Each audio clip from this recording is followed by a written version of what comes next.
આજે આપણા કિચનમાં બનાવવાના છીએ એકદમ જોરદાર અને એકદમ ટેસ્ટી એવી મીઠાઈ, એ પણ બિસ્કિટથી. તો સાવ ઓછા ખર્ચમાં અને એકદમ ઇન્સ્ટન્ટલી બની જતી એવી ટેસ્ટી એવી મીઠાઈ આપણે બનાવવાના છીએ. તો ફટાફટથી બનાવવાનું સ્ટાર્ટ કરીએ. તો સૌથી પહેલાં આપણે અહીંયા મેરીગોલ્ડ બિસ્કિટ લીધેલા છે. તો અહીંયા મેં 2 પેકેટ લીધેલા છે, એટલે આ જે મોટું પેકેટ છે ને એમાં 3 આવે પેકેટ.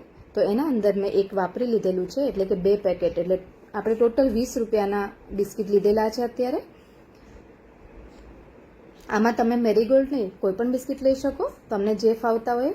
તમે પાર્લેજી બિસ્કિટના પણ બનાવી શકો, પણ અહીંયા આપણે મેરીગોલ્ડ બિસ્કિટના કરીએ છીએ કારણ કે આ વીટના આવે છે, એટલે બાળકો ઇઝીલી ખાઈ શકે. અને કોઈ પણ જો એકવાર આ ટેસ્ટ ચાખી ગયા ને તો આખી જિંદગી આનો ટેસ્ટ તમને યાદ રહી જશે ને તમે ખાતા નહીં ધરાવો એવા ટેસ્ટી બનશે. તો સૌથી પહેલાં તો અહીંયા એક પેનમાં આપણે, એટલે કે કોઈ પણ કડાઈ કે કોઈ પણ વાસણમાં તમે ઘી ગરમ થવા મૂકવાનું છે તમારે. તો એમાં અત્યારે 2 થી 3 ચમચા ઘી ગરમ થવા મૂકું છું. અહીંયા આપણે પ્યોર ઘીનો યુઝ કરવાનો છે.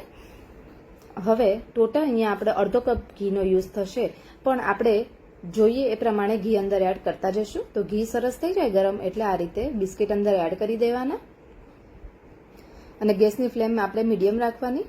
આને તળાતા વાર નહીં લાગે, પણ શું કામ આને તળવાના એનું પાછળ એક રીઝન છે, એ હું તમને આગળ કહીશ વિડીયોમાં. જો આ રીતે કરશો ને તો તમારા બિસ્કિટનો ટેસ્ટ છે ને એકદમ જોરદાર આવશે. અને એ જે તળાયેલા હશે ને એટલે તમને એટલી બધી મજા આવશે ને ખાવાની, આખા અલગ જ એનો ફ્લેવર આવશે એક જાતની. તો એના માટે આપણે અહીંયા તળવાના રહેશે. તો આ રીતે તળી દેવાના. એટલે ઘી તમે આમનામ પણ મૂકી શકો મીઠાઈ બનાવો ત્યારે, અને આમનામ એનો બિસ્કિટનો ભૂકો કરીને પણ ઘીની અંદર એડ કરી શકો. પણ આ રીતે તળાઈને પછી ભૂકો કરશો ને, એટલે કે પાવડર બનાવશો ને બિસ્કિટનો, તો એમાં એક જાતની ફ્લેવર આવે છે તળવાની. અને એ જે ટેસ્ટ છે ને એ એકદમ ઓરિજિનલ જે આપણે મીઠાઈનો ટેસ્ટ હોય ને એવો તમને આવશે, અને બહુ જ સરસ લાગશે ટેસ્ટમાં. એટલે એકવાર તમે મારો વિશ્વાસ કરો, એકવાર આ રીતે તળીને બિસ્કિટનો યુઝ કરી લેજો તો તમને આઈડિયા આવશે. હવે મારી પાસે અહીંયા મિલ્ક પાવડર પડેલો છે. આ નાનું પેકેટ આવે છે ને, આઈ થિંક 20 રૂપિયા આસપાસનું જ આવે છે, 10-20 રૂપિયાનું જ આવશે. તો જો મિલ્ક પાવડર હોય તો જ યુઝ કરવાનો, બાકી આ કમ્પલસરી નથી, ઓપ્શનલ છે. એટલે તમારે નાખવું હોય તો તમે નાખી શકો, પણ મારી પાસે પડેલો હતો એટલે આપણે લઈ લીધેલો છે. એકદમ નાનું પેકેટ છે મિલ્ક પાવડરનું, એ લીધેલું છે. એની સાથે 1 કપ દૂધ. હવે 2 વસ્તુને અહીંયા મેં છે ને મીડિયમ સતપ દૂધ લીધેલું છે, એટલે કે નવસેકું દૂધ. એકદમ ગરમ પણ નહીં અને ઠંડુ પણ નહીં, એટલે એકવાર ગરમ કરી થોડું ઠંડુ કરી દીધું, એ દૂધનો યુઝ કરેલો છે. અને એને મિક્સ કરીને સાઈડમાં રાખવાનું. હવે આપણે એક પેનની અંદર અહીંયા મેં સોજી લીધેલો છે, જે રવો ઝીણો, તો એ મેં 3 ચમચી લીધેલો છે. તમે અહીંયા 3 થી 4 ચમચી રવાનો યુઝ કરી શકો.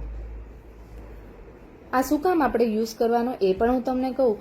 રવો અંદર એડ કરવાથી મીઠાઈમાં જે દાણેદાર જે ટેસ્ટ આવવો જોઈએ ને એવો ટેસ્ટ આવશે, અને આપણી મીઠાઈ સરસ દાણેદાર બનશે, એકદમ સરસ મજાની. એટલા માટે આપણે અંદર રવો નાખવાનો. રવાને ખાલી ગરમ કરવાનો છે, એમાં એટલે કે કલર કેવો ચેન્જ થાય ત્યાં સુધી રવો નથી શેકવાનો, પણ નોર્મલ ગરમ થઈ જાય, ભેજ ઉડી જાય ત્યાં સુધી જ આપણે શેકશું. અને પછી આ જે દૂધ બનાવેલું હતું એ દૂધની અંદર આપણે એડ કરી અને મિક્સ કરી દેવાનું, અને એને સાઈડમાં રાખી દેવાનું. હવે આ બિસ્કિટ થોડા ઠંડા થઈ ગયા છે, એટલે મિક્સર જારમાં એને અડધા કરીને આપણે એનો પાવડર બનાવવાનો છે. એટલે એકદમ ગરમ બિસ્કિટ અંદર નથી નાખવાના, એટલા માટે આપણે ત્યાં સુધી રવો અને પેલું જે દૂધ એ બી મિક્સ કરીને રાખ્યું. એટલા ટાઈમમાં આપણા બિસ્કિટ ઠંડા થઈ ગયા. હવે આપણે એનો સરસ પાવડર બનાવી દઈએ. તો આ રીતે એનો પાવડર બનીને રેડી થઈ ગયો છે. એ અલગ વાસણમાં કાઢી દઈએ. આ રીતનો એની જે સુગંધ આવશે ને એ તમને જોઈને જ ખબર પડી જશે. જો એકવાર આ રીતે તળી અને પછી એનો આ રીતે ભૂકો કરવામાં આવશે ને તો એને એકદમ જોરદાર ફ્લેવર અંદર એડ થઈ જશે અને ખાવામાં બહુ જ મજા આવશે. તો એકવાર આ રેસીપી જરૂરથી ટ્રાય કરજો. તો આ રક્ષાબંધનમાં તમારા ભાઈને અને આપણા ઘરનાને બધાને ખુશ કરવા માટે એકદમ સસ્તી અને ટેસ્ટી મીઠાઈ આ રીતની બનાવજો, તો બધા જ ખાતા નહીં ધરાય અને તમારા વખાણ કરતા નહીં થાકે. એકવાર અમારી 100%ની ગેરંટી છે. તો એકવાર આ રેસીપી જરૂરથી ટ્રાય કરજો, અને 10 મિનિટની અંદર આ રેસીપી બનીને રેડી થઈ જશે. એટલે કે આપણી મીઠાઈ 10 મિનિટની અંદર જ બની જવાની છે. તો ઓછા ટાઈમમાં સરસ મજાની મીઠાઈ બની જશે. અને માર્કેટની મોંઘી મીઠાઈ લાવી એના કરતાં બેટર આપણે ઘરની ફ્રેશ મીઠાઈ આ રીતે બનાવીને આપશું ને તો બધાને બહુ જ ભાવશે. તો એકવાર આ જરૂરથી ટ્રાય કરજો. હવે આ રીતે બીજો પાવડર પણ આપણે આ વાસણમાં કાઢી લીધેલો છે. હવે આપણે એક પેનની અંદર જેમાં રવો તો શેક્યો હતો ને એની અંદર જ આપણે અહીંયા અડધો કપ જેટલી ખાંડ લીધેલી છે, અને ખાંડ જેટલી લો ને એટલા જ પ્રમાણમાં પાણી લેવાનું, એટલે અડધો કપ પાણી લીધું છે. હવે આપણે પાર્લેજી બિસ્કિટનો યુઝ કરતા હોય તો ખાંડનું પ્રમાણ થોડું ઓછું રહેશે. અહીંયા આપણે મેરીગોલ્ડ બિસ્કિટનો યુઝ કરીએ છીએ એટલે મેં થોડું વધારે લીધું છે. જો પાર્લેજી યુઝ કરો તો 1/4 કપ જેટલા તમારે ખાંડને પાણી લેવાના રહેશે. એ તમારા પણ છે, ગળપણ તમારે કઈ રીતનું નાખવું, પણ અહીંયા આપણે અડધો કપ જેટલી ખાંડ અને અડધું પાણી લઈ આ રીતે ખાંડને કોઈ પણ જાતની ચાસણી કે તાર નથી આવવા દેવાનો, ફક્ત એને મેલ્ટ થવા દેવાની છે. એટલે આ રીતે એકદમ સરસ ખાંડ ઓગળી જાય અને આ રીતે ઉભરો આવે. જો તમે જોઈ શકો છો બબલ્સ આવી ગયા છે, એટલે કે એક ઉભરો આવી ગયો છે અને પછી ચેક કરી લેવાનું. તો આ રીતે જો થોડો હાથમાં ચોંટે એવું થાય એટલે કે કોઈ પણ જાતનો તાર નથી, અડધો આખો કંઈ જ તાર નહીં અને ચાસણી પણ નહીં, પણ આ રીતનું ચોંટવું જોઈએ. એટલે ચીપચીપ થાય ને હાથમાં એ સુધીની ખાંડ ઓગળવી જવી જોઈએ. હવે એના અંદર તરત જ ગેસની ફ્લેમ એકદમ લો કરી આ જે દૂધ બનાવેલું હતું રવો અને મિલ્ક પાવડર વાળું એ અંદર એડ કરવાનું. હજી પણ તમને કહું છું મિલ્ક પાવડર ઓપ્શનલ છે, નાખવો હોય તો નાખવાનું, બાકી ખાલી દૂધ ને રવો પણ નાખી શકો છો.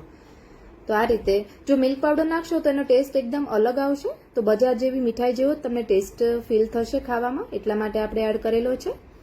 અને આ રીતે એને ગરમ થવા દેવાનું. ગેસની ફ્લેમ અત્યારે મીડિયમ ટુ લો રાખવાની રહેશે, નહીં તો થોડું રવો છે ને એટલે થોડું દાજવાની તમને બીક રહેશે. પણ આ પેન લીધું છે એટલે દાજશે નહીં, પણ આ રીતે ધીરું રાખી થોડું ઘટ થાય ત્યાં સુધી આપણે આ દૂધને ઉકળવા દેવાનું છે. તો આ દૂધને ઉકળતા 3 થી 4 મિનિટ જેવો ટાઈમ લાગશે ઘટ થતા. તમે જોઈ શકો છો આ રીતે સરસ ઘટ થઈ ગયું છે અને ટેસ્ટ પણ સરસ, એટલે કે આમ સુગંધ સરસ આવવા મળશે, આખા રસોડામાં ફેલાઈ જશે. એટલે તમને આઈડિયા આવી જશે કે તમારું દૂધ એકદમ પ્રોપર ઘટ થઈ ગયું છે.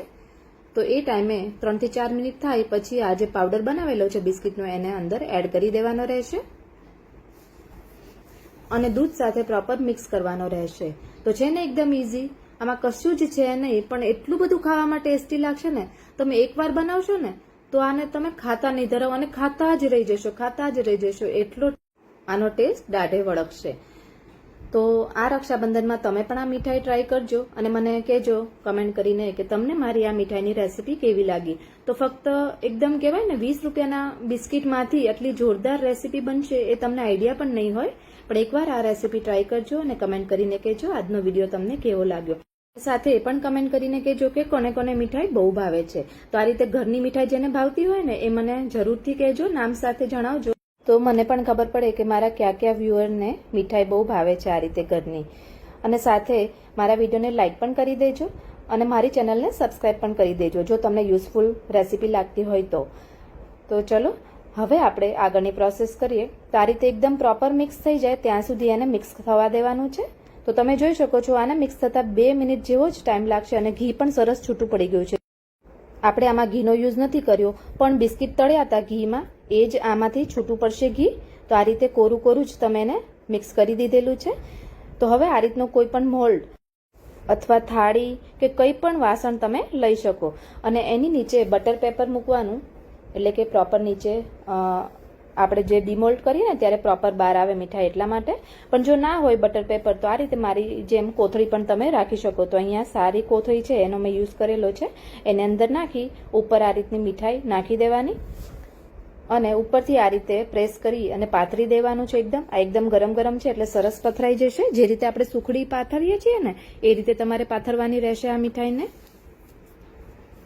તો તમે જોઈ શકો છો એકદમ સરસ પથરાઈને રેડી થવા માંડી છે. જુઓ આ ગરમમાં પ્રોસેસ કરવાની એટલે કે પ્રોપર એકદમ મિક્સ થઈ જાય અને આજુબાજુથી આ રીતે સરસ મજાનું સ્મૂથ ટેક્સચર રેડી થાય. હવે આને આપણે 10 થી 15 મિનિટ માટે રાખી દઈએ. જો તમારે વધારે ઉતાવળ હોય તો તમે એને ફ્રીઝમાં પણ મૂકી શકો છો થોડું ઠંડુ થવા માટે. તો એકદમ ઇઝીલી ડીમોલ્ડ પ્રોપર થશે, નહીં તો તૂટી જશે મીઠાઈ. તો આપણે 10 થી 15 મિનિટ રાખી આ રીતે ડીશમાં ઊંધું કરી અને એને કાઢી લેવાનું રહેશે. આ કોથળીના લીધે એકદમ પ્રોપર બહાર નીકળશે. તમે જોઈ શકો છો એકદમ સ્મૂથ ટેક્સચર રેડી થયું છે ઉપરનું. હવે આ ટોપરું પણ ઓપ્શનલ છે. અહીંયા છીણેલું ટોપરું, જે સૂકું ટોપરું આવે છે ને એ લીધેલું છે. એનાથી ટેસ્ટ બહુ જ જોરદાર આવે છે એટલે આપણે અંદર એડ કરીએ છીએ. તો ઉપર આ રીતે રાખી હવે આપણે આનો સ્પેશિયલ કટિંગ કરી લઈએ સ્પેશિયલ ચપ્પુથી. તો કટિંગ તમારી ચોઈસ પ્રમાણે તમારે લાંબુ પણ રાખી શકાય, સ્ક્વેર શેપમાં પણ રાખી શકાય, કોઈ પણ જાતનું કટિંગ તમે કરી શકો કે ડાયમંડ શેપમાં પણ કરી શકો. પણ અહીંયા આને આપણે નામ આપીશું મિલ્ક કેક, કારણ કે આનો ટેસ્ટ એકદમ મિલ્ક કેક જેવો આવશે. તો આ રીતે લાંબુ પણ રાખી શકો, પણ મારા છોકરાને ખાવું છે તો એ આખું એકસાથે નહીં ખાઈ શકે. તો આ રીતે હું વચ્ચેથી પણ એને કટ કરી દઉં છું. તો આ રીતે તમે મિલ્ક કેકને આ રીતના કટિંગ પણ કરી શકો તો એકદમ સરસ મીઠાઈ બનીને રેડી થઈ છે. જો તમને દેખાડું, જોઈને જ ખાવાની ઈચ્છા થઈ જાય એવી ટેસ્ટી બની છે. જુઓ, એકદમ સરસ ને દાણેદાર બની છે. આ જો બાળકોને તમે આપશો ને તો બાળકો તો એટલા બધા ખુશ થઈ જશે ને, એને એટલી બધી ભાવશે ને કે વારે વારે બનાવવાની ડિમાન્ડ કરશે. તો બહારથી મીઠાઈ લાવવાની જગ્યાએ આ રીતે ઘરે જ મીઠાઈ બનાવીને આપો તો બધાને બહુ જ ભાવશે. તો જો તમને તોડીને દેખાડું, એકદમ સરસ દાણેદાર અને સોફ્ટ બની છે. તો આને આપણે આ રીતે એક બોક્સમાં મૂકી દઈએ મીઠાઈના ડબ્બામાં. તો આને આ રીતે ડબ્બામાં ભરી દઈએ અને આને તમે અઠવાડિયા સુધી ફ્રીજમાં પણ રાખી શકો. આને કંઈ નહીં થાય, ફ્રીજમાં તો એવી ને એવી રહેશે. જ્યારે ખાવી હોય ત્યારે થોડી વાર પહેલાં એને બહાર કાઢી લેવાની અને થોડું નોર્મલ ટેમ્પરેચર થાય પછી એને પીરસી લેવાની. તો હવેથી તમારા ઘરે પણ કોઈ પણ પ્રસંગમાં કે તહેવારમાં આ મીઠાઈ બનશે જ, એવી મારી 100%ની ગેરંટી છે. તો એકવાર જરૂરથી આ રેસીપી ટ્રાય કરજો. ફરી મળીએ એક નવી રેસીપી સાથે. Thank you.